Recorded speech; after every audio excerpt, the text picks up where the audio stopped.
جب ہمیں کوئی چیز آفر کرتا ہے، مثلاً کہتا ہے کہ یہ دودھ ہے آپ کے لیے اور یہ بالکل خالص دودھ ہے، تو ہم کتنے خوش ہو جاتے ہیں. خالص دودھ، آج کے دور میں تو خالص دودھ بالکل ہی نایاب چیز ہو گئی ہے. اسی طرح جب کوئی کہتا ہے فلاں چیز بالکل خالص ہے، خالص دالیں ہیں، خالص فلاں ہے، خالص، تو ہمارے دل کی کیفیت ہی بدل جاتی ہے. یعنی ہم ہر چیز میں خالص چاہتے ہیں، خلوص چاہتے ہیں، محبت میں بھی خلوص چاہتے ہیں، تعلقات میں بھی خلوص چاہتے ہیں.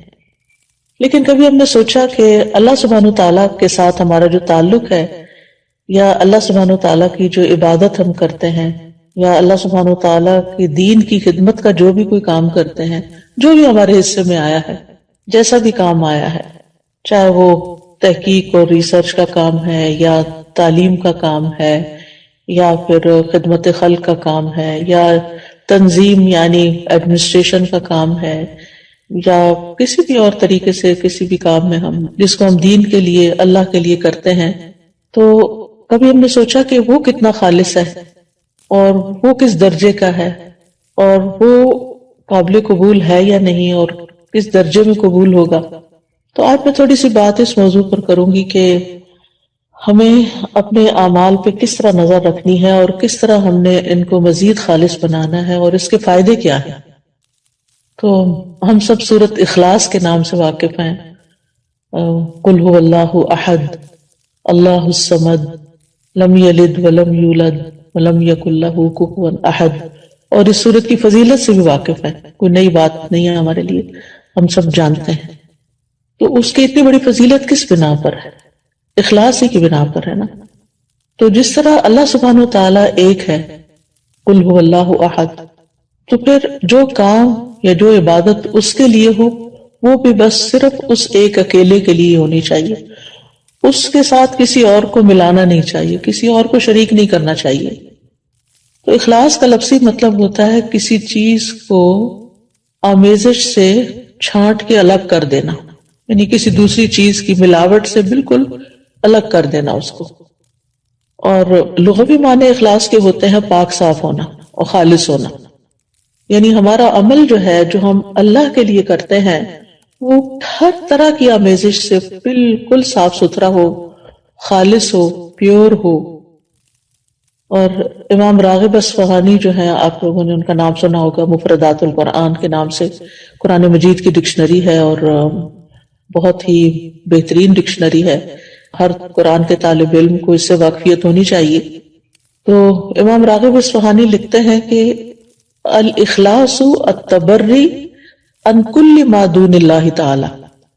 اخلاص یہ ہے کہ اللہ کے علاوہ ہر ایک سے دل کو پاک کر لیا جائے. یعنی جب ہم اللہ کے لیے کوئی کام کرتے ہیں تو بس وہ صرف اللہ کے لیے ہو، کسی اور کے لیے نہ ہو. اس کے بارے میں کئی ایک اقوال ہیں، لیکن جیسے عز ابن عبد السلام کا قول ہے، وہ کہتے ہیں کہ اخلاص یہ ہے کہ انسان اطاعت کے کام کو اللہ اکیلے کے لیے خالص کرتے ہوئے انجام دے. کس طرح؟ وہ اس طرح کہ اس عمل کے ذریعے سے لوگوں سے اپنی تعظیم اور توقیر یعنی عزت کا ارادہ نہ کرے. یعنی کوئی اچھا کام کر کے پھر وہ لوگوں سے توقع نہ رکھے کہ اب چونکہ اس نے اچھا کام کر لیا اس لیے سب اس کو عزت دیں. مثال کے طور پر اگر ایک ٹیچر ہے، میں اپنے آپ کو ہی لیتی ہوں کہ مجھے تعلیم دینے کے بعد، پڑھانے کے بعد، سکھانے کے بعد جن کو میں سکھا رہی ہوں ان سے یہ توقع نہیں رکھنی چاہیے کہ اب چونکہ میرا ان پہ احسان ہے لہٰذا یہ اس کا بدلہ کم از کم اس صورت میں تو ضرور دینا کہ یہ مجھے رسپیکٹ دیں. اور اگر وہ رسپیکٹ نہ دیں تو پھر مجھے بہت برا لگے اور میں ڈسہارٹ ہو جاؤں اور پھر میں اپنا کام چھوڑ دوں اور لوگوں سے بدظن ہو جاؤں اور پھر ان کے خلاف ادھر ادھر غیبت چغلی شروع کر دوں اور فرسٹریشن کا شکار ہو جاؤں. تو یہ سارا نتیجہ کس بات کا ہے کہ میرے اصل کام میں اخلاص ہی نہیں تھا. تبھی تو میں اس نتیجے پہ پہنچی، اس ہلاکت کے گڑھے میں، کہ فرسٹریشن کا شکار ہوئی. اور اس فرسٹریشن میں پڑھ کے پھر میں نے جس مقصد اور جس نیت اور جس جذبے اور جس بڑے بڑے ارادے کے ساتھ میں نکلی تھی، وہ تو وہیں رہ گیا نا، وہ تو چلا گیا کہیں اور، ختم ہو گیا سب کچھ. پھر وہ کہتے ہیں کہ اور نہ کوئی دینی نفع حاصل کرنے کا مقصد ہو اور نہ کوئی دنیاوی نقصان دور کرنے کا ارادہ ہو، یعنی کچھ بھی اور نہ، ہر چیز ہٹا دی جائے سوائے اس کے کہ اللہ کی رضا سامنے ہو۔ اسی طرح یہ بھی کہا جاتا ہے کہ اخلاص کا صحیح مفہوم یہ ہے کہ انسان زندگی میں جو بھی عمل کرے اور جس سطح کی اور جس شکل کی بھی عبادت کرے، یعنی عبادت کی مختلف شکلیں ہیں نا، ایک تو نماز روزہ ہے ہی ہماری فارمل عبادت، اور ایک اس کے علاوہ جو ہے وہ جیسے امام ابن تیمیہ نے عبادت کی تعریف کی ہے نا کہ ہر قول اور ہر عمل جو ہے ظاہر ہو یا باطن ہو وہ اللہ کی تعظیم اور محبت کے ساتھ کیا جائے، یعنی جتنے بھی ہمارے ظاہری اعمال ہیں یا باطنی اعمال اگر وہ اللہ کے لیے کیے جا رہے ہیں تو ساری عبادت بن جاتے ہیں، اللہ کے بتائے ہوئے طریقے کے مطابق ہیں، اس کی رضا کے مطابق ہیں۔ تو بہرحال جتنی بھی عبادت کی شکلیں ہیں تو انسان کا دل اس عبادت اور عمل میں صرف اور صرف اس بات پہ مطمئن ہو کہ میں یہ عبادت صرف اللہ تعالیٰ کی رضا کے لیے کر رہا ہوں، اور اسی طرح انسان اپنے دل کو ہر طرح کے نفسانی، ظاہری، باطنی خواہشات سے پاک کرے، اور اپنی ساری حرکات، سکنات اور ہمارے خیالات اور یہ جتنی بھی چیزیں ہیں ان سب میں صرف اللہ سبحانہ و تعالیٰ کی رضا مقصود ہو۔ یعنی ہم ایک ہاتھ بھی اٹھائیں، ہمارا مسکرانا بھی، ہمارا دیکھنا بھی، ہمارا چلنا پھرنا، یعنی جو ہی ہمارے ذہن میں یہ خیال آئے کہ فلاں مجھے دیکھ کے کہے گا واہ کیا اسمارٹ ہے، یا کتنی ایکٹیو ہے، یا کتنا، تو فوراً اس طرف سے توجہ ہٹا لی جائے۔ ایسا شخص لوگوں سے کتنا بے نیاز ہو جاتا ہے نا، لوگوں کی تعریف سے بے نیاز ہو جاتا ہے، لوگوں کی طرف سے پہنچنے والے فائدے کی توقع سے بے نیاز ہو جاتا ہے کہ یہ اس طرح میری قدر کرے گا اور اس طرح مجھے اپریشیٹ کرے گا۔ یعنی ایسا انسان سارے چنگلوں سے ایک طرح سے آزاد ہو جاتا ہے، کیونکہ اس کی نظر صرف اللہ کی رضا پہ لگی ہوئی ہوتی ہے۔ اللہ سبحانہ وتعالیٰ نے قرآن مجید میں ہمیں حکم بھی دیا ہے سورۃ البینہ میں، وَمَا أُمِرُوا إِلَّا لِيَعْبُدُوا اللَّهَ مُخْلِصِينَ لَهُ الدِّينَ حُنَفَاءَ وَيُقِيمُوا الصَّلَاةَ وَيُؤْتُوا الزَّكَاةَ وَذَلِكَ دِينُ الْقَيِّمَةِ، اور انہیں اس کے سوا حکم نہیں دیا گیا کہ وہ اللہ کی عبادت کریں اس حال میں کہ اس کے لیے دین کو خالص کرنے والے، ایک طرف ہونے والے ہوں، اور نماز قائم کریں اور زکوٰۃ دیں، اور یہی درست دین ہے، وَذَلِكَ دِينُ الْقَيِّمَةِ۔ اسی طرح اللہ سبحانہ وتعالیٰ صرف اس عمل کو قبول کرتے ہیں جو صرف اس کے لیے ہوتا ہے۔ نبی صلی اللہ علیہ وسلم فرماتے ہیں کہ اللہ تعالیٰ فرماتا ہے میں بہترین شریک ہوں، پس جس نے کسی کو میرے ساتھ شریک کیا تو وہ عمل اسی شریک کے لیے ہے، یعنی کسی اور کو اگر آپ اس میں شامل کر لیں گے تو وہ عمل اس کا ہو جائے گا، اللہ تعالیٰ کے لیے نہیں ہوگا۔ اے لوگوں اپنے اعمال کو اللہ کے لیے خالص کرو، کیونکہ اللہ عز و جل اسی عمل کو قبول کرتا ہے جو خالص اسی کے لیے کیا جائے۔ اب سوال ہی پیدا ہوتا ہے کہ پھر اخلاص کے نتائج کیا ہوں گے، فوائد کیا ہوں گے، ثمرات کیا ہوں گے؟ پہلی بات تو یہ ہے کہ انسان کے اعمال قبول ہوں گے۔ ہم جو تھک رہے ہیں، محنت کر رہے ہیں، دن رات بھاگ دوڑ میں لگے ہوئے ہیں، ہماری زندگی کا ایک ایک لمحہ جو استعمال ہو رہا ہے، یہ سارا میزان میں ہماری حسنات میں شامل ہو جائے گا، یعنی یہ سب سے بڑا فائدہ ہے، یعنی قبولیت ہو جائے گی، کیونکہ حدیث میں آتا ہے کہ اللہ تعالیٰ صرف اس عمل کو قبول فرماتا ہے جو خالص اس کے لیے کیا جائے اور صرف اس کی رضامندی مقصود ہو۔ یہ سنن النسائی کی روایت ہے ابو امامہ الباہلی رضی اللہ عنہ سے۔ دوسرا بڑا فائدہ یہ ہوتا ہے اخلاص کا کہ انسان کو اللہ تعالیٰ کی مدد حاصل ہوتی ہے، اللہ سبحانہ تعالیٰ کی مدد حاصل ہوتی ہے، اور انسان کو ایک مضبوطی حاصل ہوتی ہے، اپنے کام میں جماؤ حاصل ہوتا ہے، ثابت قدمی آتی ہے، یعنی انسان پھر اس کام کو چھوڑتا نہیں۔ جیسے شروع میں نے کہا نا کہ انسان فرسٹریشن کا شکار نہیں ہوتا کہ میرا نہیں خیال مجھے یہ کام کرنا چاہیے کیونکہ کوئی مجھے نتائج نظر نہیں آ رہے، اس کے کوئی فائدہ نظر نہیں آ رہا۔ یہ جملے کتنے عام ہیں ہمارے روزمرہ کی گفتگو میں، حتیٰ کہ لوگ یہاں تک کہہ دیتے ہیں ابھی تک میں نے اتنا قرآن پڑھا ہے، دین پڑھا ہے، میرے عمل میں کوئی تبدیلی نہیں آئی، تو میرا نہیں خیال کہ مجھے یہ کنٹینیو کرنا چاہیے۔ بعض اسٹوڈنٹس کہتے ہیں ہمیں یہ کورس کنٹینیو نہیں کرنا چاہیے کیونکہ ہم کچھ زیادہ تو فائدہ حاصل نہیں کر رہے۔ بھائی ایک ایفرٹ تو لگا رہے ہیں، ایک نیک کام میں ایفرٹ لگا رہے ہیں، اس کا فائدہ آپ کو دنیا میں ہی چاہیے اور لوگوں کو دکھانے کے لیے چاہیے کہ آپ بہت اچھے ہو چکے ہیں۔ اللہ کے ہاں اگر وہ قبول ہو رہا ہے اور جمع ہو رہا ہے تو وہی سب سے بڑا فائدہ ہے کہ آپ کا وقت فضول کاموں کی بجائے ایک اچھے کام میں استعمال ہو رہا ہے۔ تو اس طرح یہ ہے کہ انسان کے اندر ایک مضبوطی آتی ہے اور وہ نیک کاموں کو چھوڑتا نہیں ہے۔ اور جیسے پہلے بھی بات ہوئی کہ قبولیت آتی ہے، اور اللہ سبحانہ وتعالیٰ انما یتقبل اللہ من المتقین، تو جب قبول ہوتا ہے عمل تو پھر مدد بھی آتی ہے اللہ سبحانہ وتعالیٰ کی۔ اچھا، تیسرا فائدہ کیا ہے؟ تیسرا فائدہ یہ ہے کہ انسان کا دل جو ہوتا ہے وہ بہت سی بیماریوں سے پاک ہو جاتا ہے، دل کے امراض کا علاج ہو جاتا ہے۔ یہ بالکل ایسے ہی ہے نا جیسے اگر کسی میلے برتن میں آپ صاف پانی ڈالنا شروع کر دیں تو وہ ڈالتے ڈالتے جو اس کا میل کچیل ساری دھل دھلا کے بالکل صاف پانی اس میں جا کے ٹھہر جائے گا۔ تو اسی طرح جب ہمارے اندر اخلاص آتا ہے، بار بار ہم اللہ سبحانہ تعالیٰ کے لیے اپنی نیت کو خالص کرتے ہیں تو وہ نیک کام جاری رکھتے ہیں، اور جتنا وہ جاری ہوتا ہے تو وہ جاری پانی کی طرح ہوتا ہے جو ہمارے دل کے اندر پھر جتنی بھی میل کچیل ہے اس کو باہر نکال دیتا ہے۔ تو دل کی بیماریاں، سب سے بڑی بیماری تو نفاق ہی ہے، اور نفاق اپوزٹ ہے اخلاص کا۔ پھر اسی طرح نفاق کی جو علامتیں ہیں اور دیگر جو برائیاں ہیں جیسے حسد ہے، کینہ ہے، بغض ہے، خیانت ہے، یہ ساری چیزیں۔ پھر اسی طرح یہ ہے کہ حدیث میں آتا ہے 3 چیزیں ایسی ہیں جن کی وجہ سے ایک مسلمان کا دل دھوکہ نہیں کھا سکتا، یعنی حسد یا کینہ نہیں رکھتا۔ ایک ہے کہ اللہ کے لیے خالص عمل کرنا، دوسرا ہے مسلمانوں کے ائمہ کے ساتھ خیر خواہی کرنا، یعنی اپنے لیڈرز کے ساتھ خیر خواہی کرنا، اور تیسرا مسلمانوں کی جماعت سے جڑ کے رہنا۔ بے شک دعا مانگنا ان کی حفاظت کرتا ہے، یعنی مسلمانوں کی دعا جو ہوتی ہے وہ ایک دوسرے کے لیے فائدہ مند ہوتی ہے۔ وَلُزُومُ جَمَاعَتِهِمْ فَإِنَّ الدَّعْوَةَ تُحِيطُ مِنْ وَرَائِهِمْ۔ میں دیکھتی ہوں واٹس ایپ کے گروپ میں، جس گروپ میں میں ہوں، کہ کوئی ایک بیمار ہوتا ہے تو سارے کنسرنڈ ہو جاتے ہیں اور ہر ایک دعائیں کرنے لگتا ہے، اور حقیقت ہے کہ ایسے دل پکڑا جاتا ہے۔ جب میں واٹس ایپ کھولتی ہوں، میں سینئر سٹاف کا جو گروپ ہے اس کا وہ نمبر دیکھتی ہوں کہ کافی میسیجز ہیں، تو میں سوچتی ہوں اللہ خیر کرے، لگتا ہے یا کوئی بیمار ہے یا کوئی فوت ہو گیا ہے یا کوئی، تو یہ اسی صورت میں سب کی دعائیں ملتی ہیں نا جب جڑے ہوئے ہیں۔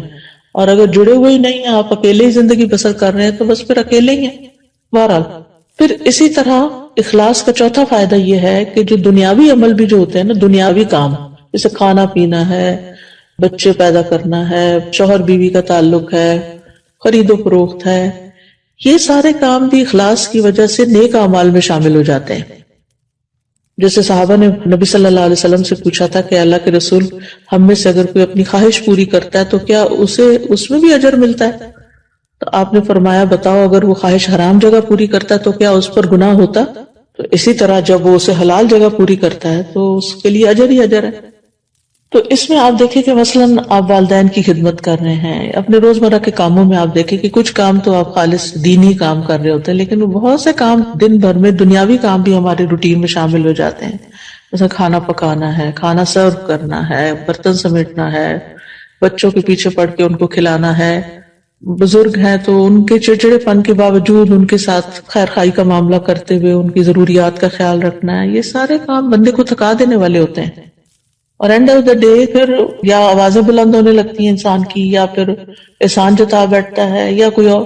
لیکن ان کاموں کو کرتے ہوئے بھی اگر انسان یہ سوچے نا کہ میں اللہ کی رضا کے لیے کر رہا ہوں، اس کا اجر میں اللہ سے چاہتا ہوں، اس کا اجر میں اللہ سے چاہتا ہوں، ہر موقع پر یہی بات اگر آپ انسان اپنے آپ کو یاد دہانی کرا دے تو آپ دیکھیں گے کہ دن کے آخر میں بھی آپ اللہ سے باتیں کر رہے ہوں گے اور دعائیں اپنے لیے کر رہے ہوں گے، یا اللہ تو میری کوششوں کو قبول کر لے اور تو مجھ سے راضی ہو جا۔ اور نہ آپ اپنے بچوں پہ چیخے چلائیں گے، نہ آپ اپنے شوہر پہ احسان جتائیں گے، نہ آپ اپنے نوکروں کے اوپر کوئی غصہ کریں گے، کیونکہ ساری چیزیں اللہ ہی کے لیے کر رہے ہیں نا، اللہ ہی کے حکم کے مطابق اللہ ہی کے لیے کر رہے ہیں۔ اب کھانا کھلانا کتنا نیکی کا کام ہے، گھر کی صفائی کرنا، طہارت اور نظافت اللہ تعالیٰ کو کتنی پسند ہے۔ ان اللہ یحب التوابین ویحب المتطہرین۔ اگر اس جذبے کے ساتھ آپ صفائی کرتے ہیں، آپ نہانے میں بعض اوقات یہ ہوتا ہے کہ جیسے میرے جیسے مصروف لوگوں کا یہ ہوتا ہے کہ اچھا اب اس میں وقت لگ جائے گا میرا، جب میں نہانے جاتی ہوں تو میں کہتی ہوں اوہ 10-15 منٹ تو لگ ہی جائیں گے، یہ کیا وقت میرا ضائع ہو جائے گا، اس سے بہتر تھا میں کچھ کر لیتی۔ تو میں فوراً اپنے آپ کو ایسے موقع پہ یاد دلاتی ہوں کہ ان اللہ یحب التوابین ویحب المتطہرین۔ تو یعنی اگر نیت یہ ہے میری کہ اس پاکیزگی اور صفائی سے میرا رب مجھ سے محبت کرے تو پھر اس سے اچھا کیا کام ہو سکتا ہے.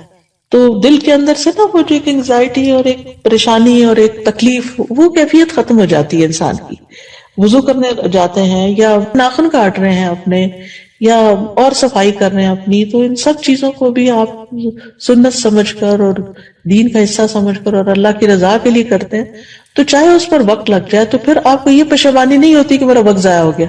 یہ جو ہم سب کو زندگی میں تھوڑا اللہ کے فضل سے اللہ کے دین کا کام کرنے کا موقع ملا ہے، تو obviously وقت اس کے لیے چاہیے ہوتا ہے نا. تو پھر ہم حریص ہوتے ہیں کہ ہمارا وقت صحیح استعمال ہو، اچھے کاموں میں ہو. اور ہم کچھ کاموں کو تو اچھے کام کا نام دے دیتے ہیں اور کچھ کاموں کو، سمیت میرے کچھ کاموں کو ہم سمجھتے ہیں کہ یہ تو سیکنڈری قسم کے کام ہے اور یہ تو ہمارے کام ہی نہیں ہے، یہ تو فضول کام ہے. حالانکہ دنیاوی کام بھی جو ہماری ضروریات پوری کرتے ہیں یا ہم دوسروں کی ضروریات پوری کر رہے ہوتے ہیں، تو ان کاموں کو بھی جب انسان اللہ کے لیے کرتا ہے تو خوشی خوشی کرتا ہے، اطمینان حاصل کرتا ہے، اور پھر اللہ کے لیے کر کے تو جو رضیت باللہ ربا وبالاسلام دینا کی کیفیت انسان کے اندر پیدا ہوتی ہے کہ اللہ میں راضی، تو نے مجھے اس کام کے لیے چنا، تو نے مجھے یہ کام دیا. پچھلے دنوں ایک دو ساتھیوں کے پیرنٹس بیمار تھے، تو ان میں سے ایک نے مجھے میسج کیا کہ میرے والد پچھلے 2-3 مہینے سے بیمار تھے، تو میں کوئی کورس نہیں پڑھا سکی، کچھ زیادہ کام نہیں کر سکی، لیکن میں دن کا ایک بڑا وقت ان کے ساتھ گزارتی رہی. ہم آپ خود سوچیں کہ اب ایک صورتحال یہ ہے کہ انسان فرسٹریشن کا شکار ہو، یہ کیا مصیبت پڑ گئی مجھ پہ، میرا تو دین کا کام چھوٹ گیا اور میں تو اتنے نیک کام کر رہی تھی اور اتنا صدقہ جاریہ کما رہی تھی اور بڑے بڑے کام کر رہی تھی، اور اب اس مصیبت میں پھنس گئی ہوں، پتہ نہیں کون سے گناہ کی شامت ہے.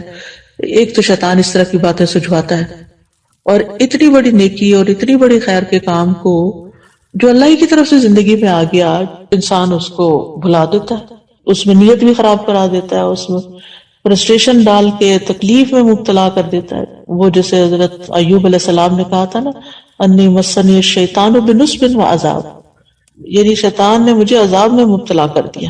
ہوتا یہ ہے کہ ایک تو انسان کو مرضی کے خلاف کوئی کام کرنا پڑ جائے تو اس میں انسان کو تکلیف ہوتی ہے، پلس یہ کہ پھر اس کے اوپر شیطانی وسوسے اور جلن اور کڑھن، یہ عذاب سے کم نہیں ہوتا. یہ جو دل کی بے چینی اور پریشانی ہے، یہ ایک عذاب ہے، اور یہ اخلاص سے ہی دور ہوتا ہے کہ جب انسان جو بھی کوئی کام کرے اللہ کی رضا کے لیے کرے، چاہے دین کا ہو یا دنیا کا. ہاں یہ ہے کہ انسان زندگی میں اعتدال رکھے، کچھ وقت اپنے لیے، کچھ اولاد کے لیے، کچھ دوستوں اور رشتہ داروں کے لیے، کچھ گھر کے کام کاج کے لیے، کچھ تعلیم حاصل کرنے کے لیے، کچھ دینے کے لیے.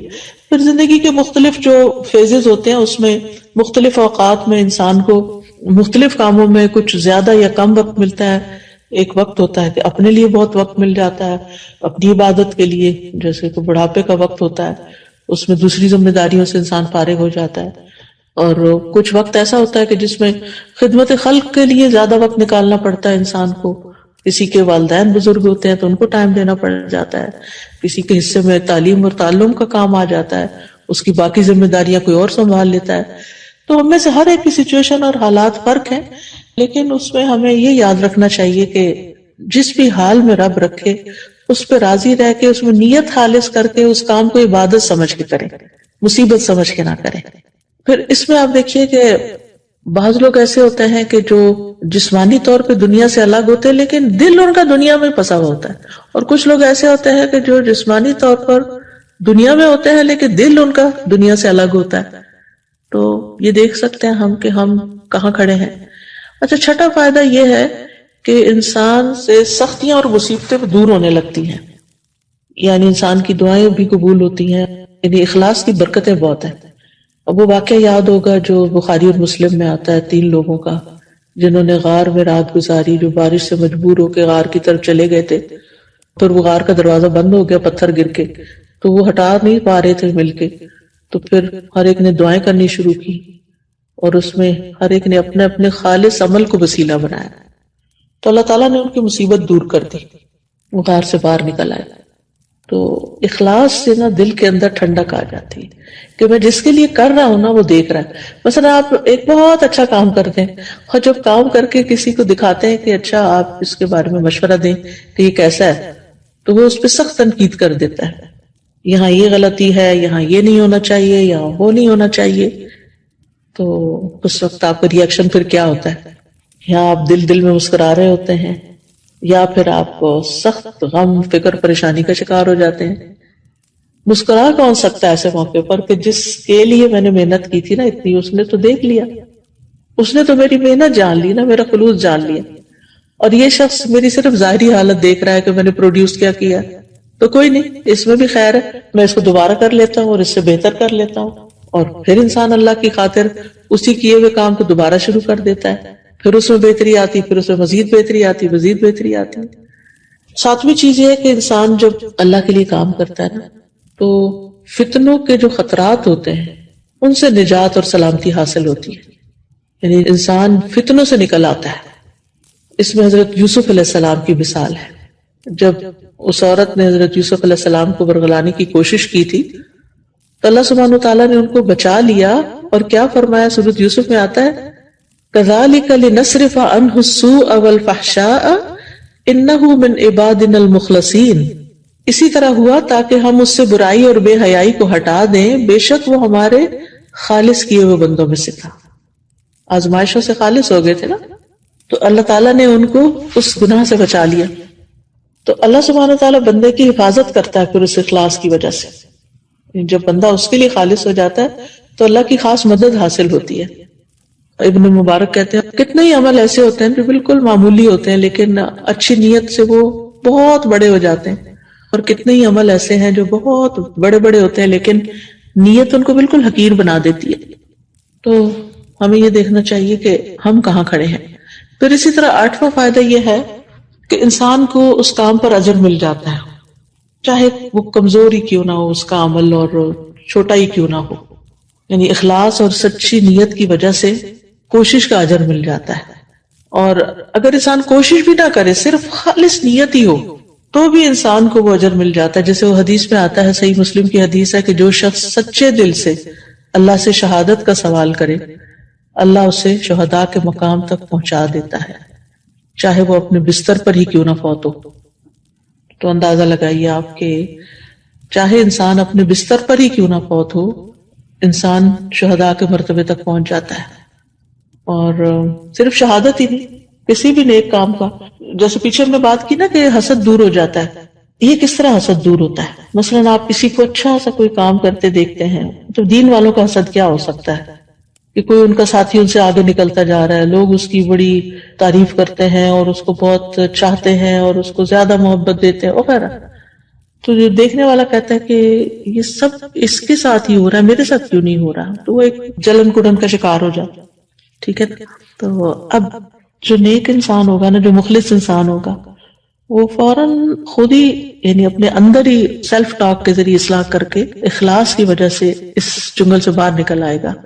اور وہ کیا سوچے گا کہ مجھے اس سے حسد نہیں کرنا، مجھے اپنے اندر بہتری لانے کی کوشش کرنی ہے، اور مجھے اللہ نے جس کام کے لیے پیدا کیا مجھے اس فیلڈ میں آگے نکلنا ہے، نہ کہ میں جلن کوڑن کا شکار ہو کر اپنے اس وقت کو ضائع کر دوں. بہرحال نواں فائدہ یہ ہے کہ جنت کا داخلہ اخلاص ہی پر مبنی ہے. وَمَا تُجْزَوْنَ إِلَّا مَا كُنْتُمْ تَعْمَلُونَ. تمہیں صرف اسی کا بدلہ دیا جائے گا جو تم کیا کرتے تھے. یعنی جو اللہ کے لیے کیا کام اسی کا ہی فائدہ ہوگا، باقی تو بیکار ہے. إِلَّا عِبَادَ اللَّهِ الْمُخْلَصِينَ أُولَٰئِكَ لَهُمْ رِزْقٌ مَّعْلُومٌ فَوَاكِهُ وَهُمْ مُكْرَمُونَ فِي جَنَّاتِ النَّعِيمِ عَلَىٰ سُرُرٍ مُتَقَابِلِينَ يُطَافُ عَلَيْهِم بِكَأْسٍ مِّن مَّعِينٍ بيضاء لذة للشاربين لا فيها غول ولا هم عنها ينزفون وعندهم قاصرات الطرف عين كأنهن بيض مكنون. ترجمہ تو آپ سب کو آتا ہی ہے ماشاءاللہ، ترجمے کی تو ضرورت نہیں ہے. تو اخلاص کے پھلوں میں سے، اخلاص کے فائدوں میں سے جو سب سے اعلیٰ پھل ہے وہ جنت ہے. اللہ تعالیٰ سے دعا ہے کہ اللہم اجعل اعمالنا کلها صالحہ وَلِوَجْهِكَ الْكَرِيمِ يَا رَبَّنَا خَالِصًا وَلَا تَجْعَلْ لِأَنفُسِنَا وَلَا لِلدُّنْيَا وَلَا لِلشَّيْطَانِ مِنْهَا حَظٌّ وَلَا نَصِيبٌ وَتَقَبَّلْهَا كُلَّهَا بِقُبُولٍ حَسَنٍ يَا رَبَّ الْعَالَمِينَ. اے اللہ ہمارے تمام اعمال کو نیک بنا دے، اے ہمارے رب خالص اپنے عزت والے چہرے کو چاہنے کے لیے بنا دے، اور نہ ہی ہماری اپنی ذات اور نہ ہی ہماری دنیا اور نہ ہی شیطان کو ہمارے اعمال میں کوئی حصہ بنانا. اور اے رب العالمین ان تمام اعمال کو آسان طریقے سے قبول فرمانا۔ تو جزاکم اللہ خیرن کہ آپ نے اتنا وقت نکالا اور بات سنی۔ اب میں چاہوں گی کہ آپ کو بھی موقع دیا جائے، کیونکہ میٹنگ تو آپ لوگوں کی ہے اور آپ لوگوں کو بولنا چاہیے۔ جی استاذہ، مجھے جو ان سارے پوائنٹس میں سے ایک دو چیزیں اپنی زندگی میں بھی محسوس ہو رہی ہیں۔ ایک تو فتنوں کے خطرات سے نجات ملتی ہے۔ میں نے یہ دیکھا ہے کہ ہمیں پہلے بالکل بھی فتنے کی سمجھ نہیں آتی تھی کہ یہ فتنے سے مطلب کیا ہوتا ہے۔ چھوٹے فتنے، گھر کے فتنے، ہمارے آپس کے معاملات میں، سوشل لیول پہ، اکنامک لیول پہ بہت سے فتنے اب میں نے نوٹ کرنا شروع کیا ہے کہ یہ تو واقعی اس بات میں اگر کسی نے ہاتھ ڈالا تو وہ اس میں اور پھنستا چلا جائے گا۔ اس کو بہتر ہے خاموشی اختیار کی جائے یا یہاں انسان اپنے آپ کو پیچھے رکھے۔ اور دوسرا جو آپ نے سیلف ٹاک کی بات کی، مجھے اس نے بہت اسٹرائک کیا ہے کہ اللہ تعالیٰ توفیق دے کہ انسان دل میں اپنی خود اصلاح کر لے۔ اگر انسان کو یہ توفیق مل جائے تو یہ اخلاص کی بہت بڑی دولت ہے۔ جی سازی، میں اس بات پہ غور کر رہی تھی کہ اخلاص اپنے اندر پیدا کیسے کرنا ہے۔ یعنی ایک تو ہوتا ہے کہ آپ اپنی نیت چیک کرتے رہتے ہیں کہ میں نے یہ کام اللہ کے لیے کیا، میں اللہ کی رضا کے لیے کر رہی ہوں۔ مجھے یہ لگتا ہے، مجھے میری پلیز اصلاح کیجیے گا، کہ یوں لگتا ہے کہ جیسے عبادات سے جب آپ معاملات کی طرف آتے ہیں نا، تو آپ کا اصل چیک ہوتا ہے کہ آپ یہ اللہ کے لیے کر رہے ہیں یا یہ اپنے لیے کر رہے ہیں، یا یہ آپ کسی دنیاوی مقصد کے لیے کر رہے ہیں۔ یعنی اب جب سے گھر پہ کام کرنا شروع کیا ہے، میں نے اس چیز کو زیادہ فیل کیا ہے کہ ہم اتنے عادی ہو گئے تھے اپنے ایک مخصوص قسم کے لوگوں میں کام کرنے کے کہ مجھے یہ کبھی فیل نہیں ہوا۔ لیکن گھر پہ بزرگ بھی ہیں، بچے بھی ہیں، تو مجھے زیادہ اپنے آپ کو ٹیسٹ کرنے کا موقع ملا ہے اور زیادہ چیک کرنے کا۔ تو پلیز یہ رہنمائی کریں کہ ہم کیسے چیک کریں کہ ہم صحیح پاتھ پہ ہیں، ہم صحیح پاتھ پہ چل رہے ہیں اخلاص کے۔ ایک تو محاسبہ انسان اپنا کرتا ہی رہے، دوسری بات یہ ہے کہ جہاں مشکل سچویشن ہو اور انسان وہاں صبر نہ کر پائے یا نیت خالص نہ رکھ پائے یا صحیح طور پہ کام نہ کر پائے، تو پھر فوراً دیر اینڈ دین اللہ کی طرف رجوع کرے، التجائیں کرے، دعائیں کرے اندر ہی اندر۔ یعنی سچویشن باہر کچھ طوفان آیا ہوا لیکن انسان پھر وہی اپنے اندر کی طرف پلٹ جائے کہ یا رب تو میری مدد کر، میرے اس عمل کو اپنے لیے خالص کر، اس کو واقعی نیکی والا کام بنا لے۔ پھر اسی طرح یہ ہے کہ جہاں بھی معاملہ کرنے لگے انسان تو یہ سوچے کہ اللہ تعالیٰ مجھے دیکھ رہا ہے اور میری نگرانی کر رہا ہے۔ واتا نا وما تکون فی شأن وما تتلو منہ من قرآن ولا تعملون من عمل، من عمل میں تو ہر ہی عمل آ جاتا ہے نا، الا کنا علیکم شہودا اذ تفیضون فیہ وما یعزب عن ربک من مثقال ذرۃ فی الارض ولا فی السماء ولا اصغر من ذلک ولا اکبر الا فی کتاب مبین۔ تو ذرہ بھی اللہ کے علم میں ہے، تو یہ جو کچھ میں کر رہی ہوں تو اللہ دیکھ رہا ہے۔ اور پھر یہ ہے کہ جس وقت ہم اللہ تعالیٰ کی نگرانی کو اپنے اوپر محسوس کرتے ہیں نا، پھر اپنے اندر ایک تبدیلی بھی آنے لگتی ہے۔ اور پھر اسی طرح یہ ہے کہ انسان کو بعض اوقات یہ ہوتا ہے کہ انسان کسی کے ساتھ معاملہ کر رہا ہوتا ہے اور اس کو یہ شبہ ہونے لگتا ہے کہ یہ مجھے چیٹ کر رہا ہے یا دھوکہ دے رہا ہے یا مجھے یوز کر رہا ہے۔ یہ ایک بڑی عام بات ہے نا کہ لوگ مجھے یوز کرتے ہیں تو میں تو ایسا نہیں کرنے دوں گی یا کچھ بھی۔ تو بات یہ ہے کہ کوئی ہمیں نقصان نہیں دے سکتا، کوئی ہمیں نفع نہیں پہنچا سکتا سوائے اللہ سبحانہ وتعالیٰ کے۔ تو اس لیے میں جو کر رہا ہوں میں تو اللہ کے لیے کر رہا ہوں، یہ مجھے یوز کرے یا نہ کرے، میری جو ایفرٹ ہے نا وہ میرے رب کی خاطر ہے، تو اس کا اجر مجھے وہ دے گا۔ تو اگر یہ کام کوئی فائدہ پہنچانے کے لیے مجھے کرنا ہے تو کرنا ہی ہے۔ اور پھر اسی طرح انسان یہ بھی یاد رکھے کہ سب سے زیادہ انسان کا جو نیکی ہے نا وہ اللہ ہی یاد رکھتا ہے۔ بندوں کا حال تو آپ دیکھیں نا کہ اگر 10 نیکیاں آپ نے کی ہیں نا اور ایک آپ نے ان کے ساتھ کوئی زیادتی کر لی ہے تو وہ 10 کو بھول جائیں گے اور ایک کو یاد رکھیں گے۔ تو اس لیے لوگوں کے لیے اگر کام کریں گے تو پھر تو کوئی بھی نیکی کا کام کر نہیں پائیں گے۔ اور یہ آپ کی بات بالکل درست ہے کہ اصل ٹیسٹ ہمارا معاملات میں آ کے ہوتا ہے۔ عبادت تو تنہائی کے گوشے میں بیٹھ کے ہم کر ہی لیتے ہیں، یا دین کا کام بھی کسی دفتر میں بیٹھ کے کر لیتے ہیں، یا اپنے جیسے ساتھیوں میں بیٹھ کے کر لیتے ہیں تو وہ ایک انجوائمنٹ ہوتی ہے، یا ایک کلاس میں لیکچر سن رہے ہیں تو انجوائے کر رہے ہیں تو اس میں۔ نحمده ونصلي على رسوله الكريم، اما بعد فاعوذ بالله من الشيطان الرجيم، بسم الله الرحمن الرحيم، رب اشرح لي صدري ويسر لي امري واحلل عقدة من لساني يفقهوا قولي۔ السلام علیکم ورحمۃ اللہ وبرکاتہ۔ ناظرین، پروگرام دعا کیجیے کے ساتھ آپ کی خدمت میں حاضر ہیں۔ آج ہم انشاءاللہ عذاب قبر اور فتنہ قبر سے حفاظت کی دعاؤں کے موضوع پر آپ سے گفتگو کریں گے۔ دعا مشکلات کو دور کرنے کا ذریعہ ہے، خواہ وہ دنیا کی مشکلات ہوں یا آخرت کی مشکلات، اور آخرت کی منزلوں میں سے سب سے پہلی منزل قبر ہے، جس میں ہر انسان کو آزمایا جائے گا، اس کا امتحان لیا جائے گا۔ ایک تو بڑا امتحان ہے قیامت کے دن، لیکن ایک چھوٹا امتحان ہے قبر کے اندر بھی۔ جس طرح دنیا بھی ایک امتحان ہے، اس زندگی میں بھی ہمیں طرح طرح کے امتحانات سے واسطہ پیش آتا ہے۔ اللہ سبحانہ وتعالی نے ہمیں پیدا ہی اس لیے کیا، جیسے سورۃ الملک میں آتا ہے، خلق الموت والحیات لیبلوکم ایکم احسن عملا، کہ اس نے زندگی اور موت کو اس لیے بنایا کہ تمہیں آزما کر دیکھے کہ تم میں اچھے کام کون کرتا ہے۔ تو گویا اس زندگی میں بھی انسان کا ایک امتحان ہو رہا ہے، اور دیکھا یہ جا رہا ہے کہ کون ٹھیک کر رہا ہے اور کون غلط۔ اور پھر اس کے بعد قبر میں بھی اس کا ایک ٹیسٹ ہے، 3 اہم سوال اس سے کیے جائیں گے، اور اس میں جو کامیاب ہوگا اسی کے لیے قبر جنت کے ٹکڑوں میں سے ایک ٹکڑا بن جائے گی۔ اور پھر قبر سے اٹھائے جانے کے بعد قیامت کے دن پھر اس کا حساب ہوگا، اور وہ اصل حساب ہے۔ اس کے بعد اس کے لیے ہمیشہ ہمیشہ کی یا راحتیں ہیں یا عذاب ہیں، اس کا فیصلہ کر دیا جائے گا۔ تو اس لیے انسان کو عمل کے ساتھ ساتھ اللہ سبحانہ وتعالیٰ سے دعا کرتے رہنا چاہیے، تاکہ وہ ہر طرح کی مشکلات سے نجات پا سکے اور ہر امتحان میں کامیاب ہو سکے، ہاں وہ دنیا کا ہے یا آخرت کا ہے۔ اللہ سبحانہ وتعالیٰ اسی دعا کے ذریعے اپنے بندوں کو ہر طرح کی بے چینیوں اور کرب سے نجات دیتے ہیں، جیسا کہ قرآن مجید میں آتا ہے، وَنُوحًا إِذْ نَادَى مِن قَبْلُ فَاسْتَجَبْنَا لَهُ فَنَجَّيْنَاهُ وَأَهْلَهُ مِنَ الْكَرْبِ الْعَظِيمِ۔ اور نوح کو بھی ہم نے اپنی رحمت میں داخل کیا علیہ السلام۔ جب اس نے اس سے پہلے پکارا تو ہم نے اس کی دعا قبول کر لی، پھر اسے اور اس کے گھر والوں کو شدید بے چینی سے نجات دی۔ تو شدید بے چینی کے عالم میں انسان کو اللہ سبحانہ وتعالیٰ کی طرف رجوع کرنا چاہیے۔ اور یہ بطور مثال ہمیں بتایا گیا کہ نوح علیہ السلام نے جب اپنے کرب اور بے چینی میں اللہ سبحانہ وتعالیٰ کو پکارا تو اللہ تعالیٰ نے ان کی پکار سن لی۔ اسی طرح باقی سب لوگ بھی اپنی بے چینیوں میں اپنے رب کو پکاریں۔ یاد رکھیے، دنیا کی بے چینیوں میں تو ہم رب کو پکار سکتے ہیں، لیکن قبر کے اندر پائے جانے والے کرب اور بے چینی میں انسان جتنا بھی پکارے گا اس وقت فائدہ نہ دے گا۔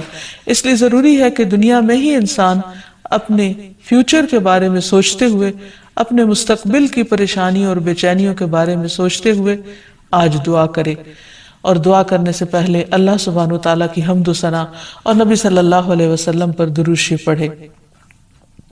جہاں تک قبر کا تعلق ہے تو قبر آخرت کی منزلوں میں سے سب سے پہلی منزل ہے، اور قبر سے زیادہ ہولناک منظر کوئی نہیں۔ رسول اللہ صلی اللہ علیہ وسلم نے فرمایا، قبر آخرت کی پہلی منزل ہے، اگر وہاں نجات مل گئی تو بعد کے سارے مراحل آسان ہو جائیں گے، اور اگر وہاں نجات نہ ملی تو بعد کے سارے مراحل دشوار ہو جائیں گے، یعنی مشکل ہو جائیں گے۔ رسول اللہ صلی اللہ علیہ وسلم نے یہ بھی فرمایا کہ اللہ کی قسم، میں نے جتنے بھی مناظر دیکھے، جتنے سینز دیکھے ہیں، قبر کا منظر ان سب سے زیادہ ہولناک ہے، خوفناک ہے۔ اور ویسے بھی انسان اگر امیجن کرے کہ زمین کے اندر ویرانے میں، قبرستان میں، کئی فٹ زمین کے اندر نیچے اندھیری کوٹھڑی، جس میں انسان کا لحاف بھی مٹی ہے اور اس کا بچھونا بھی مٹی ہے، اور وہاں کسی قسم کی کوئی لائٹ بھی نہیں، کوئی پنکھا نہیں، کچھ بھی نہیں، تو وہ کیسا منظر ہوگا۔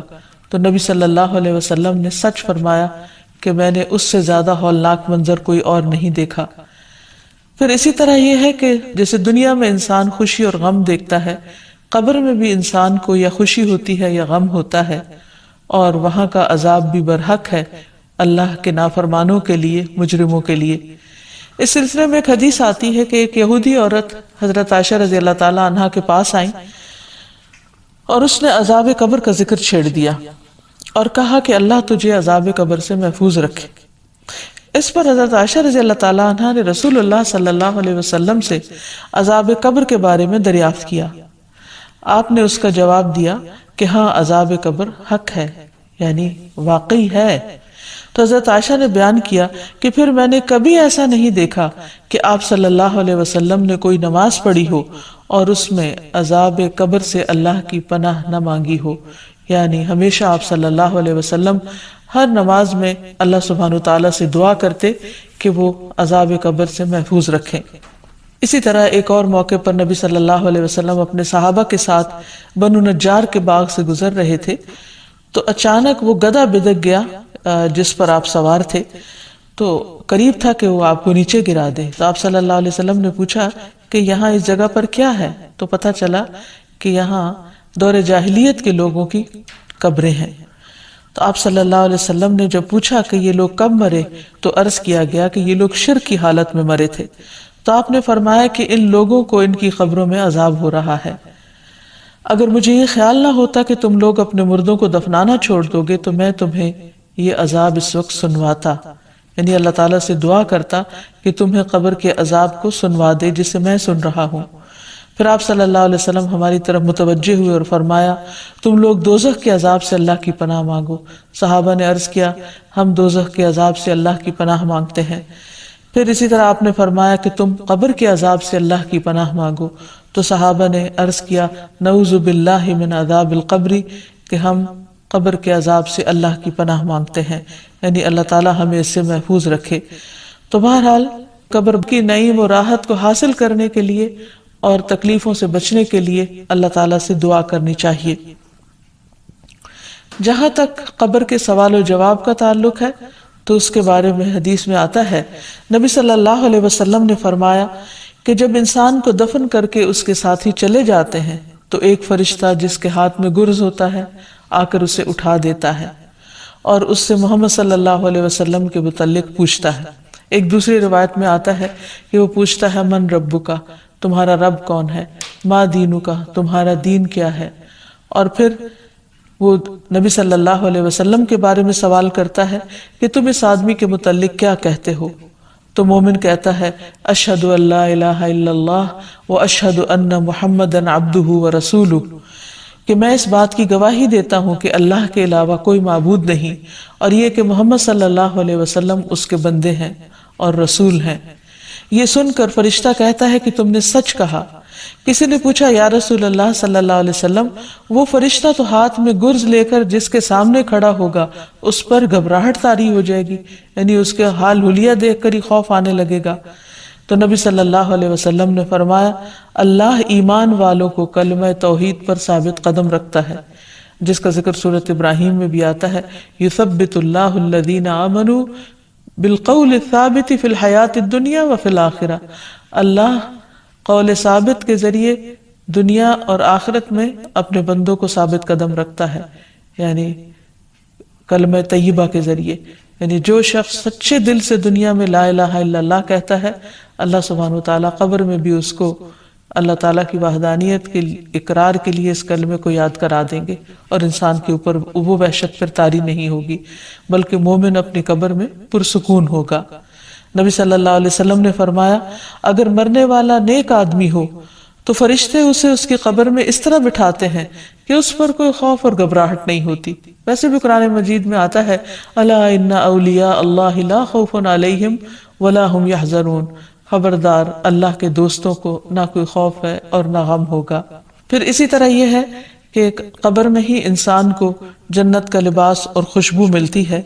جب مومن درست جواب دیتا ہے تو ایک آواز لگانے والا آواز لگاتا ہے کہ میرے بندے نے سچ کہا، بس اس کے لیے جنت کا بستر بچھا دو، اس کے لیے جنت میں ایک دروازہ کھول دو، اسے جنت کے کپڑے پہنا دو.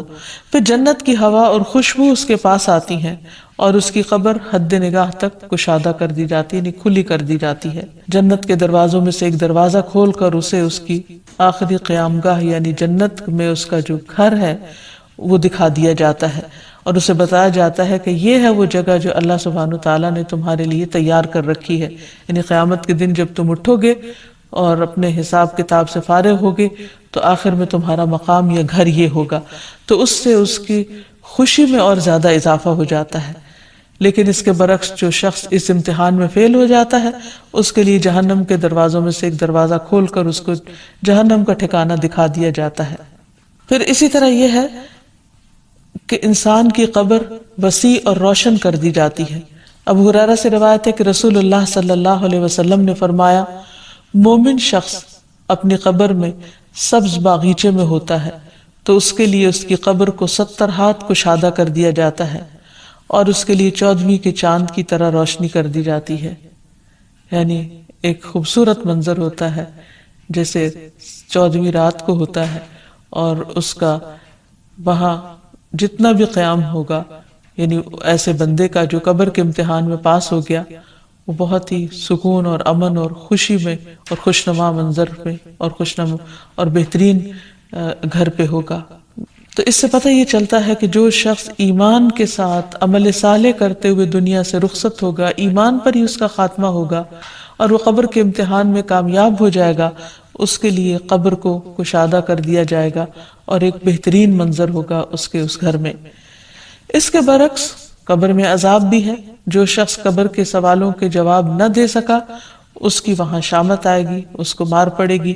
نبی صلی اللہ علیہ وسلم نے فرمایا کہ آدمی جب قبر میں رکھا جاتا ہے اور دفن کر کے اس کے لوگ پیٹ موڑ کر رخصت ہوتے ہیں تو وہ ان کے جوتوں کی آواز سنتا ہے۔ پھر 2 فرشتے آتے ہیں، اسے بٹھاتے ہیں، پوچھتے ہیں اس شخص کے متعلق تمہارا کیا اعتقاد ہے؟ کافر یا منافق یہ جواب دیتا ہے کہ مجھے نہیں معلوم، میں نے لوگوں کو ایک بات کہتے ہوئے سنا، میں بھی کہتا رہا۔ پھر اس سے کہا جاتا ہے کہ نہ تو نے کچھ جانا اور نہ پڑھا۔ اس کے بعد لوہے کے ہتھوڑے سے اس کے دونوں کانوں کے درمیان بڑے زور سے مارا جاتا ہے اور وہ اتنے بھیانک طریقے سے چیختا ہے کہ 2 بوجھوں یعنی انسان اور جن کے علاوہ ارد گرد کی ساری مخلوق اس کی چیخ سنتی ہے۔ پھر اسی طرح جہنم سے لباس اور بستر آتا ہے، آسمان سے منادی آواز لگاتا ہے، اس نے جھوٹ بولا، اس کے لیے آگ کا بستر بچھا دو، آگ کا لباس پہنا دو۔ پھر جہنم کا دروازہ کھول دیا جاتا ہے، قبر کو تنگ کر دیا جاتا ہے، اس شخص پر اندھا بہرا فرشتہ مقرر کر دیا جاتا ہے جو اس پر سزا دینے کے لیے مسلط ہوتا ہے تاکہ اس پر کسی قسم کا کوئی رحم نہ کھائے۔ اور پھر قبر میں اس کی نیند کی کیفیت کے بارے میں آتا ہے کہ اس سے کہا جاتا ہے کہ تم منحوش کسی نیند سو جاؤ۔ اور منحوش کی نیند کا مطلب ہے ایسا آدمی جسے کیڑے مکوڑے اور سانپ ڈستے اور نوچتے رہتے ہیں اور اس پر قبر تنگ کر دی جاتی ہے تو جس کرب میں وہ مبتلا ہوتا ہے اور اس میں وہ جو سوتا ہے اس نیند کی طرف اشارہ ہے۔ پھر یہ ہے کہ عذاب قبر کے اسباب کیا ہے، یعنی کیا چیز ہے جو انسان کو وہاں مصیبت سے دوچار کرے گی۔ سب سے پہلے تو کفر اور نفاق ہے، جیسے قرآن مجید میں آتا ہے قوم فرعون کے بارے میں، النار یعرضون علیہا غدوا وعشیا ویوم تقوم الساعۃ ادخلوا آل فرعون اشد العذاب۔ وہ صبح و شام آگ پر پیش کیے جاتے ہیں، اور جس دن قیامت قائم ہوگی تو حکم ہوگا آل فرعون کو سخت ترین عذاب میں داخل کر دو۔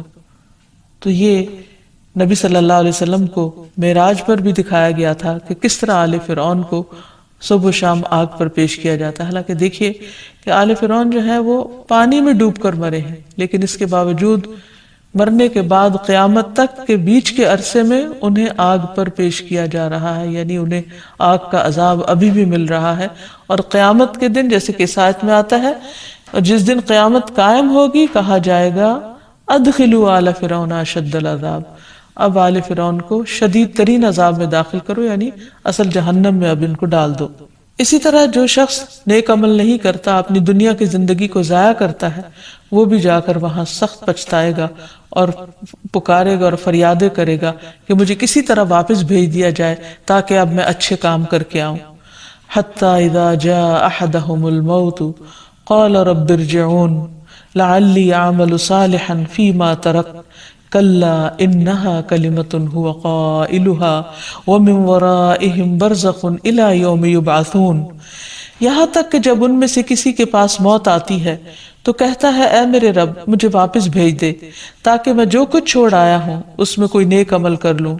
ہرگز نہیں، یہ تو ایک بات ہے جسے وہ کہنے والا ہے، اور ان کے پیچھے ایک پردہ ہے اس دن تک جب وہ اٹھائے جائیں گے، یعنی برزخ کی طرف اشارہ ہے کہ اب دنیا کی طرف واپس آنے میں رکاوٹ ہے. کوئی بھی مرنے کے بعد دوبارہ زندہ ہو کر نہیں آ سکتا اور نہ ہی وہ عمل کر سکتا ہے جن کو دنیا میں وہ اپنی زندگی میں نہ کر سکا یا نہ کرنا چاہا اس نے. پھر اسی طرح دوسری بڑی چیز جو انسان کے لیے قبر کے عذاب کا ذریعہ بنے گی ہے وہ ہے ظلم کرنا. قرآن مجید میں آتا ہے وَلَوْ تَرَى إِذِ الظَّالِمُونَ فِي غَمَرَاتِ الْمَوْتِ وَالْمَلَائِكَةُ بَاسِطُو أَيْدِيهِمْ أَخْرِجُوا أَنفُسَكُمْ الْيَوْمَ تُجْزَوْنَ عَذَابَ الْهُونِ بِمَا كُنْتُمْ تَقُولُونَ عَلَى اللَّهِ غَيْرَ الْحَقِّ وَكُنْتُمْ عَنْ آيَاتِهِ تَسْتَكْبِرُونَ. کاش آپ ظالموں کو دیکھیں جب وہ موت کی سختیوں میں مبتلا ہوتے ہیں اور فرشتے ان کی طرف اپنے ہاتھ پھیلائے ہوئے ہوتے ہیں اور کہتے ہیں لاؤ اپنی جانیں نکالو، آج تمہیں ذلت کا عذاب دیا جائے گا کیونکہ تم ناحق باتیں اللہ کے ذمے لگاتے تھے اور اس کی آیتوں سے تکبر کرتے تھے.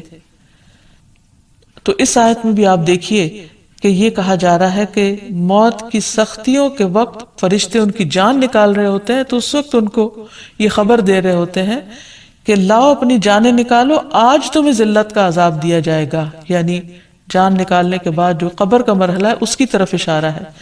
کیوں؟ کیونکہ تم ناحق باتیں اللہ کے ذمے لگاتے، اس کی آیتوں کو ماننے سے تکبر کرتے، یعنی مان کے نہیں دیتے تھے. پھر اسی طرح چغل خور اور پیشاب کی چھینٹوں سے نہ بچنے والا، ان لوگوں کو بھی عذاب قبر ہوتا ہے. ابن عباس بیان کرتے ہیں کہ نبی صلی اللہ علیہ وسلم کا گزر 2 قبروں سے ہوا.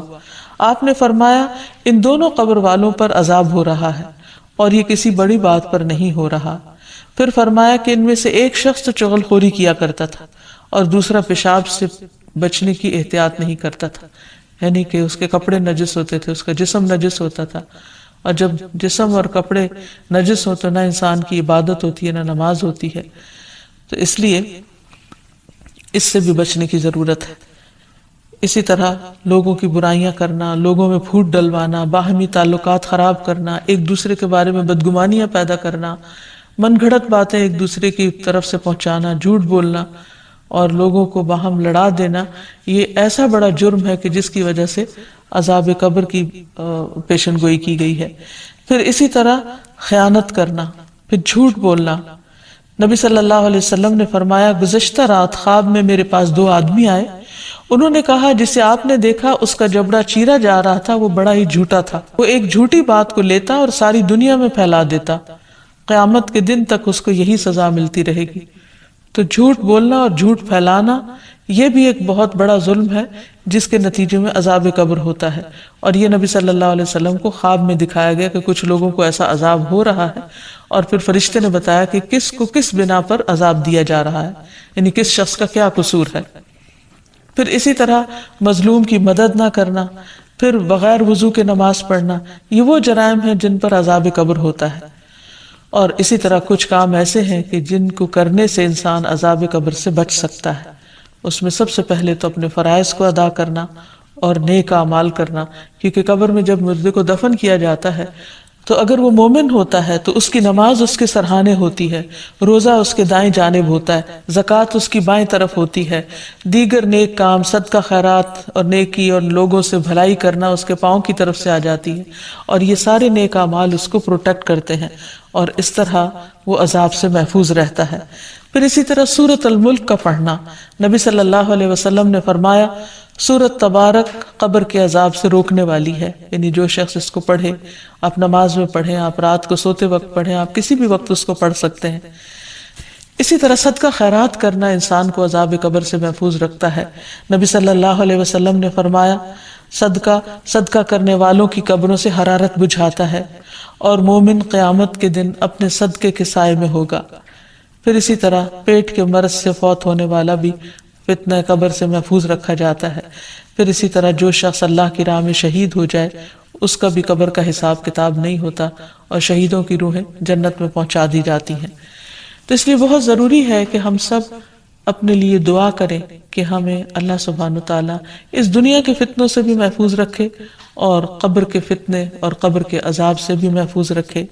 پھر اسی طرح حضرت انس سے روایت ہے کہ انہوں نے کہا کہ نبی صلی اللہ علیہ وسلم یہ دعا کیا کرتے تھے، اللہم انی اعوذ بک من الکسل والحرم والجبن والبخل وفتنة الدجال وعذاب القبر۔ اے اللہ میں کاہلی اور شدید بڑھاپے اور بزدلی اور بخل اور دجال کے فتنے اور قبر کے عذاب سے تیری پناہ مانگتا ہوں۔ نحمدہ ونصلی علی رسولہ الکریم، اما بعد فاعوذ باللہ من الشیطان الرجیم، بسم اللہ الرحمن الرحیم، رب اشرح لی صدری ویسر لی امری واحلل عقدۃ من لسانی یفقہوا قولی۔ السلام علیکم ورحمۃ اللہ وبرکاتہ۔ پھر اسی طرح آپ دیکھیے کہ استغفار کرنا جسم کے اعضاء کا کفارہ بھی ہے۔ ہر روز انسان کے 360 جوڑوں پر صدقہ واجب ہو جاتا ہے، یعنی ہر روز جب صبح ہم کرتے ہیں تو ہمارے اوپر صدقہ لازم ہوتا ہے، لیکن ہم میں سے ہر ایک کے پاس اتنے پیسے یا اتنا مال و دولت نہیں ہوتا کہ ہم صدقہ کر سکیں۔ تو اس کے لیے بہترین حل کیا ہے کہ انسان استغفار کرے، اللہ کی تسبیح کرے، اور 2 رکعت ضحیٰ کی نماز جو ہے، چاشت کی نماز یا اشراق کی نماز جو ہے، وہ جسم کے ہر جوڑ کا صدقہ ہے۔ اور یہ آزما کر دیکھ لیں، اگر آپ کو جوڑوں کی تکلیف ہے، اگر آپ کے جسم میں تکلیف ہے جوڑوں میں، تو آپ ان 2 رکعتوں کو روز پڑھنا شروع کریں۔ اس کا وقت سورج نکلنے سے تقریباً 15-20 منٹ بعد سے لے کر سورج ڈھلنے کے 15-20 منٹ پہلے تک ہوتا ہے، یعنی ظہر کے وقت جب سورج آتا ہے اوپر، تو جب تک وہ زوال سے تقریباً 15-20 منٹ پہلے تک، جیسے اگر 12:15 بجے مثلاً ہے تو زوال ہے تو 11:15 تک یا 11:55 تک آپ پڑھ سکتے ہیں۔ اور اس میں کیا ہے، 2 رکعتیں عام 2 نفل جیسے پڑھتے ہیں، اس کو اپنے اوپر لازم کر لیں۔ جب انسان یہ کفارہ ادا کر دیتا ہے تو اس کی گردن آزاد ہو جاتی، وہ اپنی جان کو دوزخ سے چھڑا لیتا ہے۔ ہر شخص کی جان پکڑی ہوئی ہے، ہر شخص پکڑا ہوا ہے، اور نہ صرف یہ کہ یہ آخرت کے اعتبار سے بلکہ دنیاوی اعتبار سے بہترین نسخہ ہے، آزما کے دیکھ لیں۔ لیکن ہم میں سے اکثر کو یہ پتہ ہی نہیں کہ روز ہم پہ صدقہ واجب ہوتا ہے۔ ہم صدقہ کب کرتے ہیں، صدقہ کب دیتے ہیں، اپنی جان کا صدقہ کب دیتے ہیں؟ جی، جب کوئی بیمار ہوتا ہے پھر اس کی طرف سے بکرا ذبح کرتے ہیں کہ اس جان کے بدلے جان دے دیں، بس، اور جب وہ ٹھیک ہو جاتا ہے پھر ختم کر دیتے ہیں۔ یہ صرف اس وقت کے لیے نہیں ہے صدقہ، یہ صدقہ روز کے لیے ہے، یہ روز صدقہ دینا ہے۔ اور روز آپ کے پاس اتنے پیسے نہیں ہیں، اور اگر ہے تو وہ بھی دیں، وہ بھی اللہ کے راستے میں کچھ نہ کچھ صدقہ کریں۔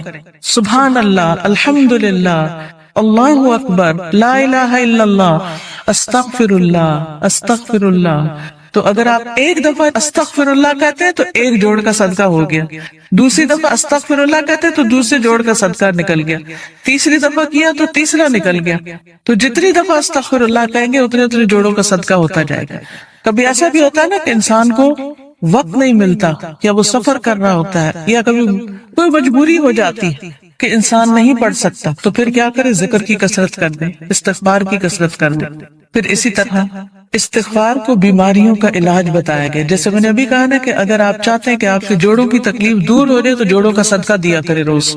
اور جوڑوں کا صدقہ روز کیا ہے، 2 نفل اشراق یا چاشت یا ضحیٰ کے۔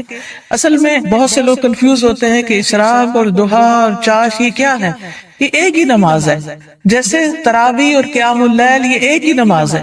اگر آپ جلدی پڑھیں گے تو اس کو اشراق کہتے ہیں۔ اشراق اس لیے کہتے ہیں کہ ابھی سورج مشرق سے طلوع ہوا ہے اور اس کے تھوڑی دیر بعد 15-20 منٹ بعد آپ نے نماز پڑھ لی۔ جب سورج اچھی طرح چمک جائے تو پھر اس کو ضحیٰ کہتے ہیں، چاشت کا وقت کہتے ہیں۔ ضحیٰ عربی میں کہتے ہیں اور اردو میں چاشت کہتے ہیں۔ اور تھوڑا اور بعد میں پڑھے تو اس کے لیے صلاۃ الاوابین بھی کہتے ہیں اسے۔ اور نبی صلی اللہ علیہ وسلم سے 2 سے لے کے 8 رکعتیں ثابت ہیں، چاہے 2 پڑھیں، چاہے 4 پڑھیں، چاہے 6 پڑھیں، چاہے 8 پڑھیں، جو آپ کا دل کرے، لیکن کم از کم 2 ضرور پڑھیں۔ پھر اسی طرح استغفار بیماریوں کا علاج ہے۔ اگر کسی کو مثلا ہارٹ پرابلم ہے یا کوئی اور اسی طرح کی کوئی بیماریاں ہیں اس کو، تو اس کے لیے بھی استغفار ہے۔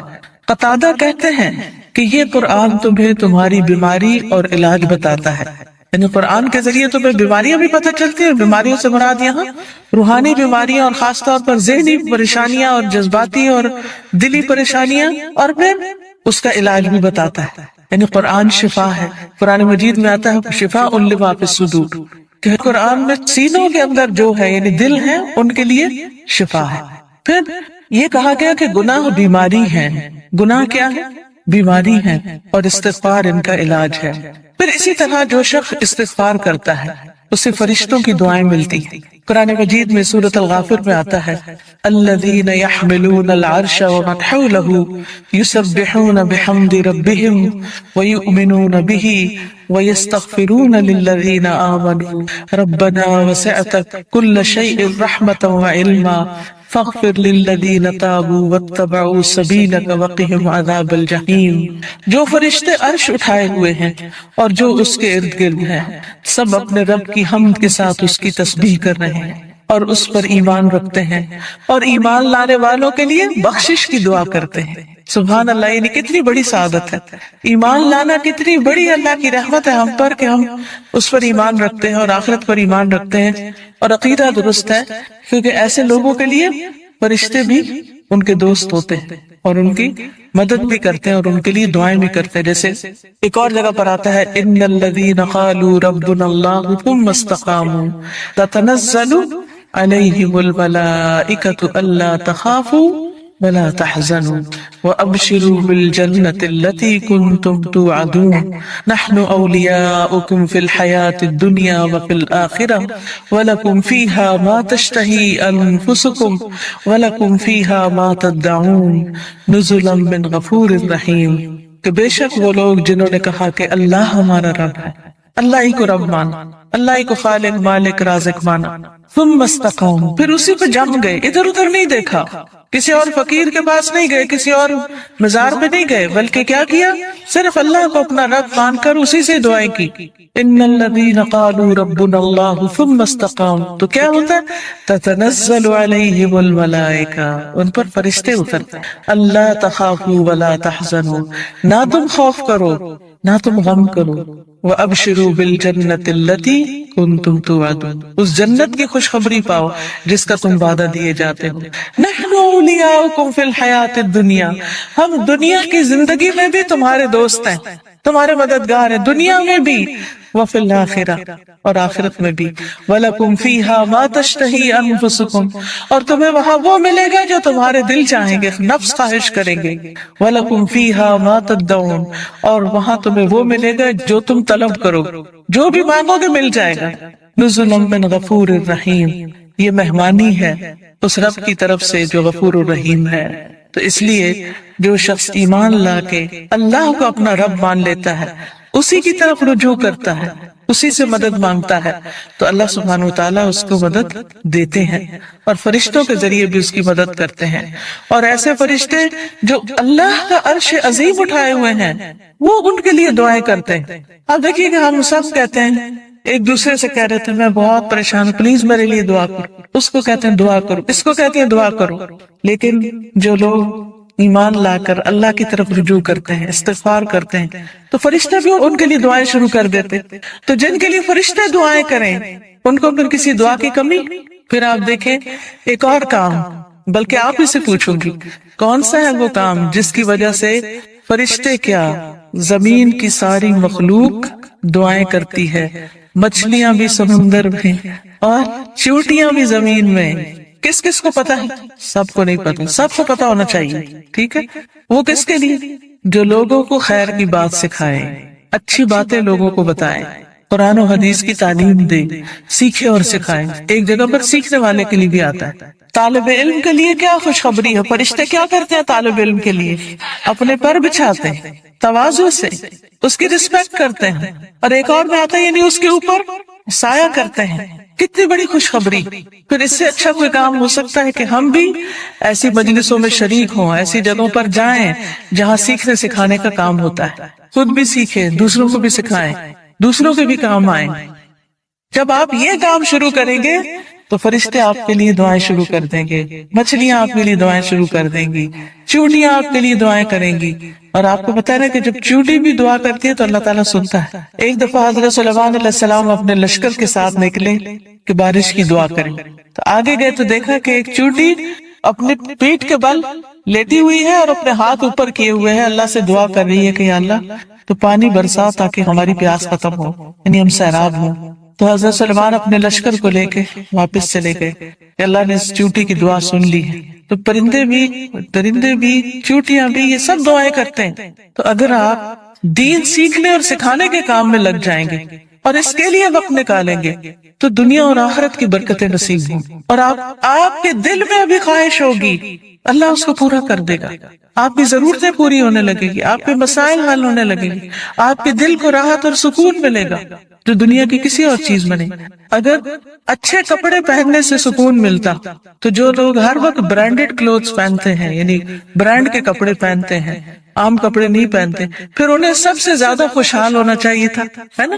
اگر خوشی بڑے گھروں میں رہنے سے ملتی تو جو لوگ بڑے بڑے گھر بنائے ہوئے ہیں دنیا میں وہ سب سے زیادہ خوشحال ہونے چاہیے تھے. لیکن آپ دیکھیں کہ دنیا کے ایسے ممالک جہاں پر لوگوں کو ہر سہولت میسر ہے، اگر وہ خود کماتے نہیں تو گورنمنٹ ان کو وظیفہ دیتی ہے، گھر دیتی ہے، ان کے بچوں کی تعلیم کا انتظام کرتی ہے، فری میڈیکل سپورٹ ملتی ہے، لیکن اس کے باوجود وہ خودکشیاں کرتے ہیں. کسی چیز کی کمی نہیں مگر دل خوش نہیں، دل میں راحت نہیں، دل میں سکون نہیں. اور اس کے برعکس وہ صحابہ جو پیٹ پر 3 پتھر باندھ کے کام کرتے تھے، ان کے دلوں میں خوشی تھی، سکون تھا، اطمینان تھا. فقر و فاقے کی وجہ سے بھی ان کے دلوں کا اطمینان اور سکون نہیں گیا.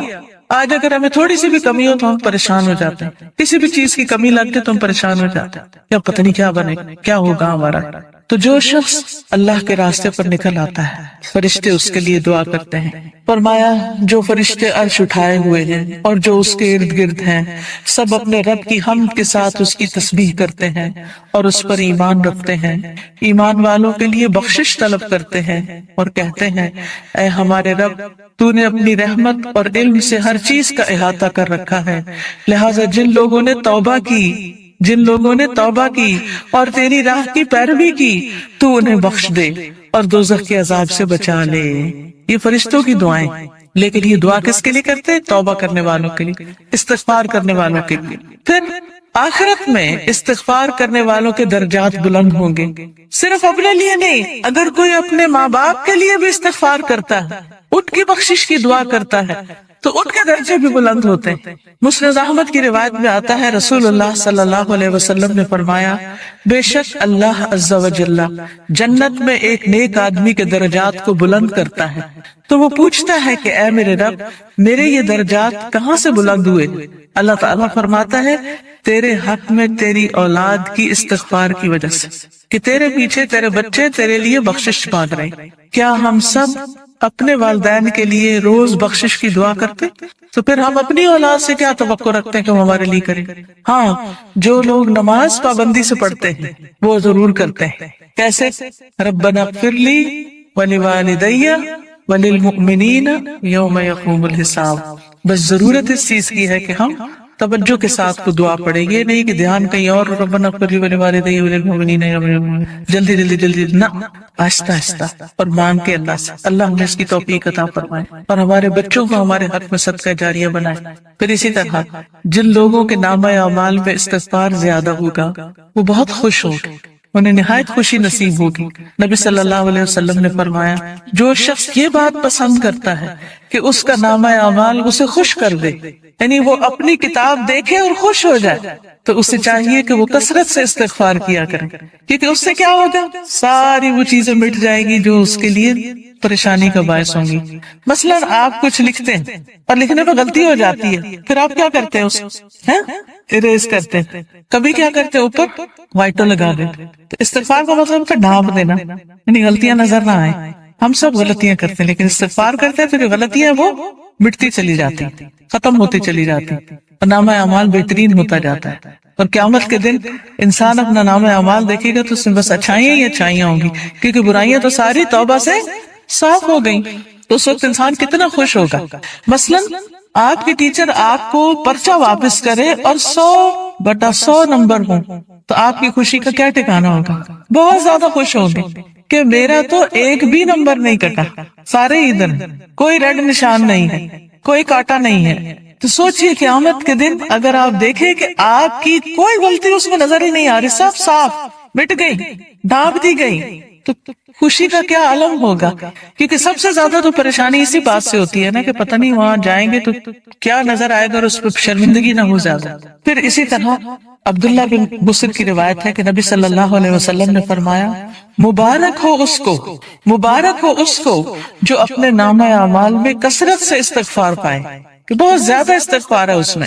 پھر اسی طرح استغفار جنت میں داخلے کا ذریعہ ہے. اللہ تعالیٰ فرماتے ہیں یا ایھا الذین آمنوا توبوا الی اللہ توبۃ نصوحا عسى ربکم ان یکفر عنکم سیئاتکم ویدخلکم جنات تجری من تحتها الانہار. اے لوگو جو ایمان لائے ہو اللہ کی طرف توبہ کرو، خالص توبہ، سچی توبہ، پکی توبہ، صحیح والی توبہ. قریب ہے کہ تمہارا رب تم سے تمہاری برائیاں دور کر دے اور تمہیں ایسے باغوں میں داخل کرے جن کے نیچے نہریں بہتی ہوں.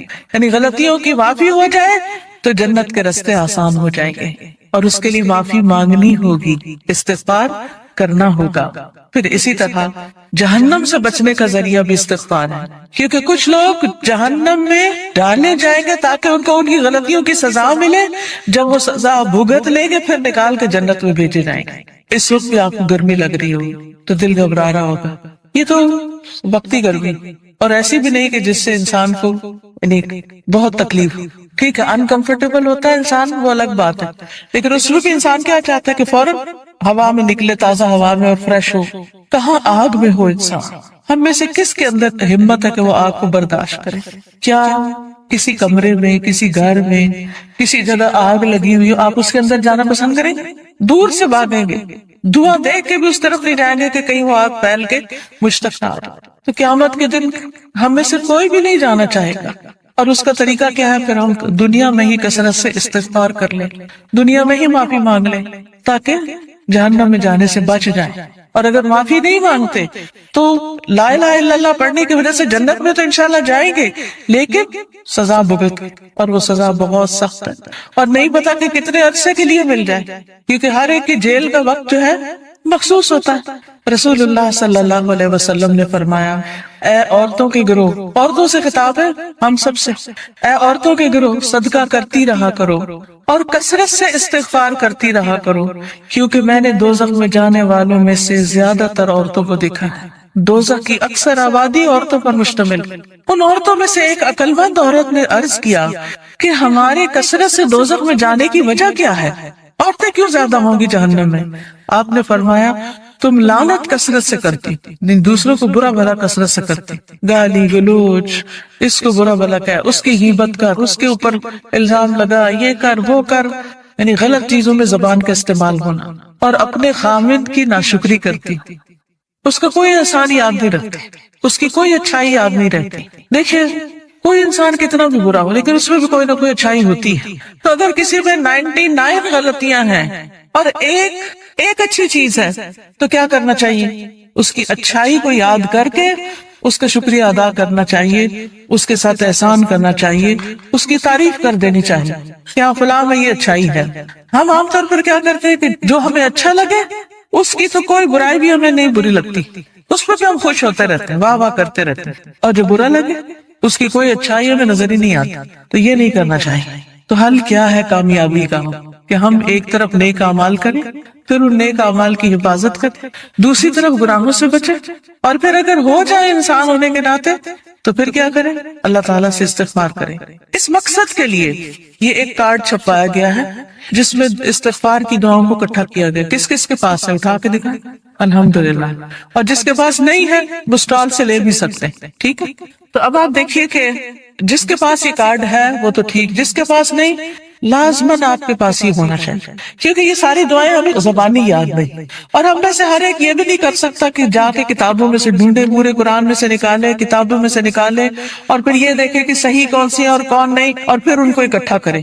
تو الحمدللہ اللہ کے فضل سے یہ دعائیں آپ کے لیے اکٹھی کر دی گئی. کوشش کریں کہ ہر روز ان دعاؤں کو آپ پڑھیں، لیکن اگر ہر روز نہیں پڑھ سکتے تو جس وقت آپ کو پریشانی ہو، بے چینی ہو، بیماری ہو، خوف ہو، گھبراہٹ ہو، مرنے کا خوف ہو، آخرت کی پکڑ کا خوف ہو، فکر ہو، آپ کے اندر بے چینی اور اضطراب آ جائے، فوراً استغفار کرنا شروع کریں. اس کے بغیر بھی کریں اور اس کے ساتھ بھی کریں گے. اب آپ نکالیے، میں آپ کو یہ کچھ دعائیں کہلوا دیتی ہوں تاکہ ان کا صحیح پروننسیشن آپ کو آتا ہو، صحیح تلفظ آپ کو آتا ہو. اس کے علاوہ یہ کچھ اور کتابیں بھی ہیں جیسے محمد صلی اللہ علیہ وسلم کے معمولات وغیرہ. پھر اسی طرح یہ نور العلم کوئی کورس شروع ہو رہا ہے، اس میں داخلے کے پیچھے سے آپ فلائر لے سکتے ہیں. اسی طرح قرآن و سنت سے لی ہوئی صحیح دعائیں دعا کیجئے نام کی کتاب میں ہیں. بہت سی دعائیں یہاں پر ملیں گی آپ کو. یہ کتاب اگر آپ کے گھر میں ہو تو ہر موقع کی دعا اس میں آپ کے لیے. اسی طرح ذکر کے بارے میں کارڈ ہے.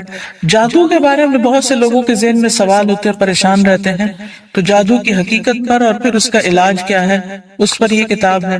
پھر اچھا اخلاق انسان کے نامہ اعمال میں بہت بھاری نیکی ہوگی.